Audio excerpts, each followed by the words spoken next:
الحمد لله نحمده ونستعينه ونستغفره ونؤمن به ونتوكل عليه ونعوذ بالله من شرور أنفسنا ومن سيئات أعمالنا من يهده الله فلا مضل له ومن يضلله فلا هادي له ونشهد أن لا إله إلا الله وحده لا شريك له ونشهد أن سيدنا ومولانا محمدا عبده ورسوله صلى الله عليه وعلى آله وأصحابه وأزواجه وذرياته وسلم تسليما كثيرا كثيرا. حضرات،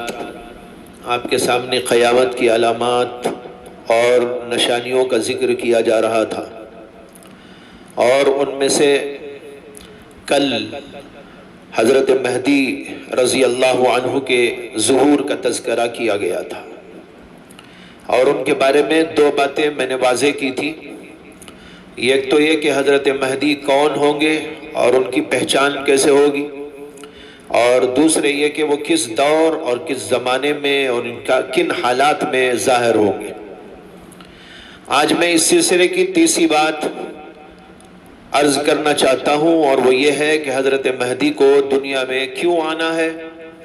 اور وہ کیا کام انجام دینے کے لیے دنیا میں تشریف لائیں گے. یہ بڑا اہم ترین سوال ہے. حضرات، جب ہم احادیث کا مطالعہ کرتے ہیں تو یہ بات معلوم ہوتی ہے کہ دنیا میں آخری دور میں ایک طرف کفر اور کافروں کا غلبہ ہوگا تو دوسری طرف ظلم کا اور ظالموں کا راج ہوگا، اور تیسری جانب دنیا میں معاشی اور اقتصادی بحران اور اس سلسلے میں پریشانیاں ہوں گی، لوگ بھوکے مر رہے ہوں گے، فقر و فاقے کا دور ہوگا. ایسے دور میں اللہ تبارک و تعالی حضرت مہدی رضی اللہ عنہ کو دنیا میں ظاہر فرمائیں گے. اس سے یہ بات سمجھ میں آتی ہے کہ اللہ تبارک و تعالی حضرت مہدی کو ان سب فتنوں کا مقابلہ کرنے کے لیے بھیجیں گے. جہاں تک میں نے غور و فکر کیا، احادیث کی تلاش کی اور جستجو کی، تو میرے سامنے حضرت مہدی کے 4 اہم ترین کارنامے آ گئے، جن کو میں یہاں پر پیش کروں گا اس وقت آپ کے سامنے. ایک تو یہ کہ حضرت مہدی سب سے پہلے کفر اور شرک کی طاقتوں اور اس کی شوکت کو توڑنے کے لیے کفر کا مقابلہ کریں گے، اور دجالی طاقتوں کا مقابلہ کریں گے. اور اسی دور میں تمام دجالی طاقتوں کا سرغنہ اور سردار دجال بھی ظاہر ہوگا. اس لیے حضرت مہدی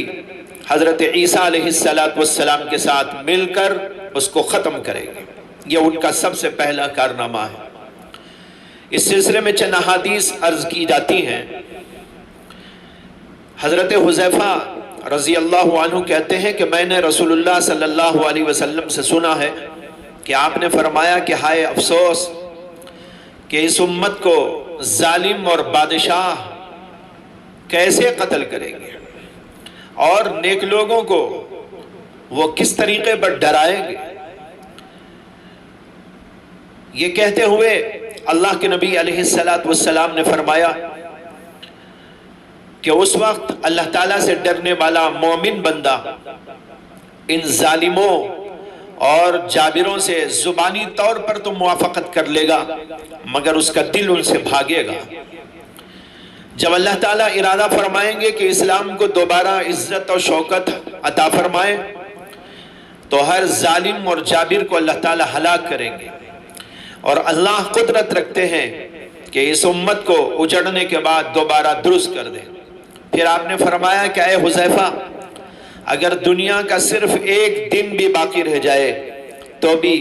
اللہ تبارک و تعالیٰ اس دن کو طویل اور لمبا کر دیں گے، یہاں تک کہ میرے خاندان کا ایک فرد یعنی حضرت مہدی بادشاہ بنیں گے اور اس کے ہاتھ پر بہت سی لڑائیاں ہوگی اور اسلام غالب آ جائے گا۔ اللہ کا وعدہ کبھی غلط نہیں ہو سکتا، وہ سریع الحساب ہے۔ یہ حدیث کے الفاظ ہیں، اس کا ترجمہ میں نے پیش کیا ہے۔ اس سے صاف معلوم ہوتا ہے کہ حضرت مہدی کا ایک کارنامہ یہ ہے کہ وہ کفر اور ظلم کی طاقت کو توڑنے کے لیے آئیں گے اور کافروں اور ظالموں اور کفر اور ظلم کی کمر کو توڑ دیں گے۔ دوسری حدیث حضرت ابو ہریرہ سے مروی ہے کہ رسول اللہ صلی اللہ علیہ وسلم نے فرمایا کہ قیامت قائم نہ ہوگی یہاں تک کہ رومی یعنی عیسائی، رومیوں سے مراد عیسائی لوگ ہیں اس زمانے میں، اور اس سے مطلق کافر بھی مراد لے سکتے ہیں۔ تو فرمایا کہ رومی اعماق یا دابق مقام پر تم سے لڑنے کے لیے اتریں گے اور شہر سے نیک لوگوں کا ایک لشکر ان کے مقابلے کے لیے نکلے گا، بس یہ آپس میں مقابل ہوں گے۔ تو رومی کہیں گے کہ جنہوں نے ہمارے لوگوں کو قید کیا ہے انہیں ہمارے حوالے کر دو، مگر مسلمان اس سے انکار کریں گے اور اس پر دونوں کے درمیان میں جنگ باقی ہوگی، اور مسلمانوں میں سے 1/3 بھاگ جائیں گے، اور فرمایا کہ ان کی توبہ کبھی قبول نہ ہوگی، دوسرا تہائی شہید ہو جائے گا اور یہ افضل الشہداء ہوں گے، اور 1/3 فتح یاب ہوگا اور وہ کبھی فتنے میں گرفتار نہیں ہوں گے۔ اور فرمایا کہ لوگ قسطنطنیہ کو فتح کریں گے اور مال غنیمت تقسیم کر رہے ہوں گے کہ شیطان آواز لگائے گا کہ دجال آ چکا ہے، مگر یہ خبر غلط نکلے گی۔ پھر وہ لوگ یعنی مسلمان شام کی طرف چلیں گے، جب شام پہنچیں گے تو اسی وقت وہاں پر دجال بھی ظاہر ہو جائے گا اور وہ ملک شام کا محاصرہ کر لے گا، اور مسلمان اسی درمیان میں نماز کی تیاری کر رہے ہوں گے کہ حضرت عیسیٰ علیہ السلام آسمان سے نازل ہوں گے اور مسلمانوں کی قیادت کریں گے۔ جب دجال ان کو دیکھے گا تو اس طرح پگھل جائے گا جیسے نمک پانی میں پگھل جاتا ہے۔ اللہ کے نبی نے فرمایا کہ اگر اس کو یوں ہی چھوڑ دیں تو وہ خود ہی ہلاک ہو جائے، لیکن اللہ کی حکمت کہ اللہ تبارک و تعالی حضرت عیسیٰ علیہ السلام کے ہاتھوں اس کو قتل کریں گے۔ یہ مسلم شریف کی حدیث ہے۔ اس حدیث سے بھی صاف معلوم ہوا کہ دجال کی دجالیت اور اس کی ساری طاقتوں کا مقابلہ کر کے اسے اس کے آخری انجام تک پہنچانے کے سلسلے میں حضرت مہدی کا رول ہوگا، اور وہ اس سلسلے میں حضرت عیسیٰ علیہ السلام کے ساتھ مل کر کام کرے گا۔ احادیث میں غور کرنے سے حضرت مہدی کا جو دوسرا کارنامہ سامنے آتا ہے وہ یہ ہے کہ وہ روئے زمین پر اسلام کو غالب کر دیں گے اور تمام دنیا میں اسلام کا بول بالا اور غلبہ ہوگا، اور دنیا میں اسلام کی شان و شوکت قائم کر دیں گے۔ امام ابو داؤد نے حضرت ام سلمہ رضی اللہ عنہا سے روایت کیا ہے کہ رسول اللہ صلی اللہ علیہ وسلم نے فرمایا کہ جب مہدی کی بیعت کی جائے گی اور شام کی جانب سے ایک لشکر ان کے خلاف آئے گا اور اس کو مقام بیضا میں دھسا دیا جائے گا، جب یہ بات لوگوں کو معلوم ہوگی تو شام کے ابدال اور عراق کے اولیاء مہدی کے پاس آئیں گے اور ان کے ہاتھ پر بیعت کریں گے۔ اس کے بعد ایک شخص قریش کا جس کا ننیال قبیلے بنو کلب میں ہے، وہ مہدی کے خلاف ایک لشکر بھیجے گا، مگر مہدی کے لوگ اس پر غالب آئیں گے، اور اس کے بعد مہدی لوگوں کو خوب مال تقسیم کریں گے اور لوگوں کو سنت اور شریعت پر چلائیں گے، اور فرمایا کہ اسلام مکمل طور پر زمین پر مستحکم ہو جائے گا۔ یہ ابو داؤد کی حدیث ہے۔ اور امام حاکم نے حضرت علی کرم اللہ تعالی وجہہ سے روایت کیا ہے کہ رسول اللہ صلی اللہ علیہ وسلم نے فرمایا کہ آخری زمانے میں بڑے فتنے ہوں گے، ان فتنوں سے لوگ اس طرح چھنٹ جائیں گے، یعنی چھنٹتے چلے جائیں گے جیسے سونا اس کی کان میں سے چھانٹ لیا جاتا ہے۔ اسی حدیث میں آگے ہے کہ اسی ضعف اور کمزوری کے زمانے میں میرے خاندان سے ایک شخص یعنی مہدی 3 جھنڈوں کے ساتھ اپنے لشکر کو لے کر ظاہر ہوگا۔ اس لشکر کی تعداد کو زیادہ بتانے والے کہیں گے کہ 15,000 ہے، اور کم بتانے والے کہیں گے کہ 12,000 ہے۔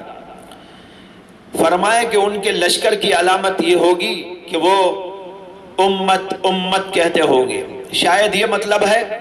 کہ وہ امت کی فکر کر رہے ہوں گے، یا یہ مطلب ہے کہ وہ اپنا کوئی کوڈ ایسا رکھیں گے جس سے ان کی پہچان ہو، اور اس میں یہ لفظ ان کے لیے ہوگا امت امت۔ بہرحال فرمایا کہ مسلمانوں کے لشکر 7 جھنڈوں پر مشتمل کفار کے لشکر سے مد مقابل ہوگا، اور ان 7 جھنڈوں کے تلے لڑنے والے تمام کے تمام لوگ ملک اور سلطنت کے لیے لڑ رہے ہوں گے، یعنی کوئی اللہ کے لیے نہیں بلکہ صرف دنیا کے لیے۔ اللہ تعالیٰ ان سب کو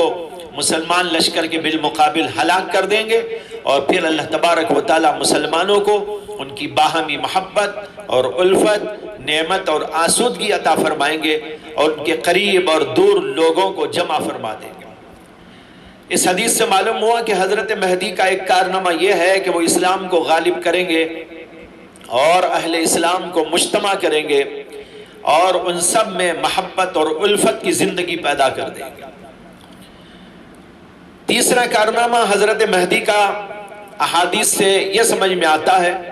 کہ وہ دنیا سے ظلم کو، جور کو، فساد کو، فتنے کو جڑ سے ختم کر دیں گے، اور پوری دنیا میں عدل و انصاف قائم کر دیں گے۔ چنانچہ متعدد احادیث میں مضمون آیا ہے کہ رسول اللہ صلی اللہ علیہ وسلم نے فرمایا کہ قیامت قائم نہ ہوگی یہاں تک کہ دنیا ظلم و سرکشی سے بھر جائے گی، پھر میرے خاندان سے ایک شخص مہدی پیدا ہوگا جو دنیا میں عدل و انصاف قائم کرے گا اور دنیا کو عدل و انصاف سے بھر دے گا۔ حضرت ابو سعید خدری سے روایت ہے کہ اللہ کے نبی علیہ السلام نے فرمایا کہ میں تمہیں مہدی کی بشارت سناتا ہوں جو میری امت میں اضطراب اور اختلاف کے وقت میں بھیجے جائیں گے۔ وہ زمین کو عدل و انصاف سے بھر دیں گے جس طریقے پر کہ وہ پہلے سے ظلم اور جور سے بھری ہوئی ہوگی۔ اس سے معلوم ہوا کہ حضرت مہدی کا یہ کارنامہ ہوگا کہ وہ دنیا میں انصاف قائم کریں گے اور ظلم اور جور اور فساد کو دنیا سے ختم کر دیں گے۔ تیسرا کارنامہ حضرت مہدی کا، بلکہ چوتھا کارنامہ حضرت مہدی کا یہ معلوم ہوتا ہے کہ وہ دنیا میں خوشحالی قائم کر دیں گے اور معاشی اور اقتصادی پریشانیاں ختم فرما دیں گے، اور پوری دنیا میں لوگ فقر و فاقے و تنگی و پریشانی سے محفوظ ہو جائیں گے۔ یہ ان کے زمانے کی برکت ہوگی۔ اس سلسلے میں بھی بہت ساری احادیث ہیں، یہاں صرف 1-2 حدیثیں سناتا ہوں۔ حضرت ابو سعید خدری رضی اللہ عنہ کہتے ہیں کہ اللہ کے نبی علیہ السلام نے فرمایا کہ مہدی لوگوں کو یکساں طور پر مال تقسیم کریں گے، یعنی کوئی امتیاز نہیں برتیں گے اپنے میں اور غیر میں، وہ سب کو یکساں طور پر دیں گے۔ اللہ تبارک و تعالی ان کے دور میں میری امت کے دلوں کو استغنا اور بے نیازی سے بھر دیں گے، اور ان کا عدل و انصاف بلا کسی تفریق کے سب کو عام ہوگا۔ اور ایک حدیث میں یہ آیا ہے کہ فرمایا رسول اللہ صلی اللہ علیہ وسلم نے کہ مہدی کے دور میں موسلادھار بارش ہوگی اور زمین سے خوب پیداوار ہوگی، اور مہدی لوگوں کو ان میں سے خوب عطا کرے گا۔ حضرت ابو سعید خدری سے روایت ہے کہ اللہ کے رسول علیہ السلام نے فرمایا کہ میری امت کے آخری دور میں مہدی آئیں گے، اور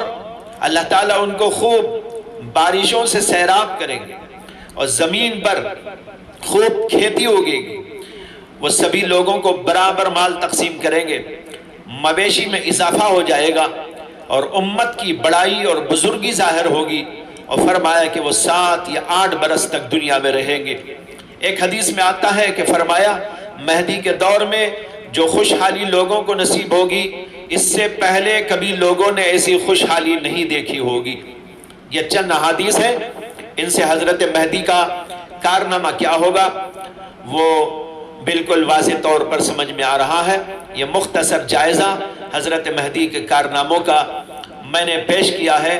جو اپنے دور میں وہ انجام دیں گے، اور انہی کاموں کو انجام دینے کے لیے اللہ تعالیٰ ان کو دنیا میں ظاہر فرمائیں گے۔ وآخر دعوانا ان الحمدللہ رب العالمین۔